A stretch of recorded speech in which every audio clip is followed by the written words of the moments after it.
इकडे 16 ते 22 जानेवारीच्या दरम्यान राम मंदिर परिसरामध्ये मोठा यज्ञ होणार आहे। 8 मुख्य पुजाऱ्यांच्या उपस्थितीमध्ये हा यज्ञ होईल। या 8 पुजाऱ्यांमध्ये धुळ्यातील केशव गुरुजी यांचाही समावेश आहे। त्यामुळे या यज्ञासाठी धुळ्यातून साहित्य, पूजा सामग्री आज अयोध्येमध्ये पोहोचलेली आहे। आढावा घेतला आमच्या प्रतिनिधींनी। आता अयोध्येमध्ये राम लल्लाची मूर्तीची प्राणप्रतिष्ठा होणार आहे, मोठा यज्ञ होणार आहे, मोठा कार्यक्रम होणार आहे आणि त्यासाठी महाराष्ट्र कनेक्शन तुम्हाला अयोध्येत दाखवण्याचा प्रयत्न मी करतो।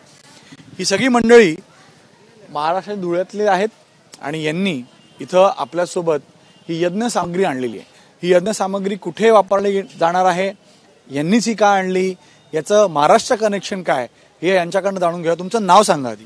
नंदन विशाल केले। नंदनजी, मला सांगा तुम्हीच ही यज्ञ सामग्री का आणली, हे यज्ञ कुठं होणार आहे आणि कधीपासून होणार आहे? जे मुख्य 8 गुरुजी आहेत, 8 गुरुजी जे आहेत मुख्य, जे 16 ते 22 तारखेच्या यज्ञमध्ये पूजापाठ करणार आहेत, त्याच्यातले एक आमच्या धुळ्यातले केशव गुरुजी आहेत। हो, तर त्यांना सांगितलेलं की आपण सामग्री आणावी थोडी, तर आम्हाला त्यांनी सांगून आम्ही धुळ्यामध्ये एक छोटा कार्यक्रम केला, जल्लोष केला आणि सामग्री घेऊन आलो। ताम्र कलश आहेत, समिधा आहेत लागणाऱ्या, त्याच्यानंतर गाईची गौरी आहे, तिळीचे लाडू आहे प्रसादासाठी, नंतर रांगोळी, ध्वज आहेत, ते सगळं आणलं आहे। ध्वज कुठे? त्या मंदिरा परिसरामध्ये, मंदिरात आणि मंदिराच्या यज्ञ मंडपात सगळ्या ठिकाणी लावण्यासाठी। जे कोषाध्यक्ष आहेत आपले स्वामी गोविंद देवगिरीजी महाराज, त्यांचं आणि आमच्या आजोबांचं नातं मैत्रीसारखंच होतं।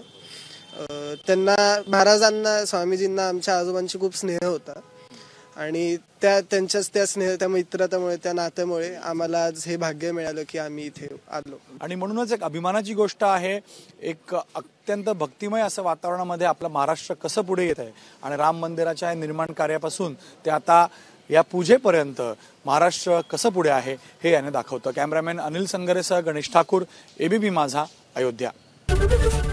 एबीपी माझा, उघडा डोळे बघा नीट।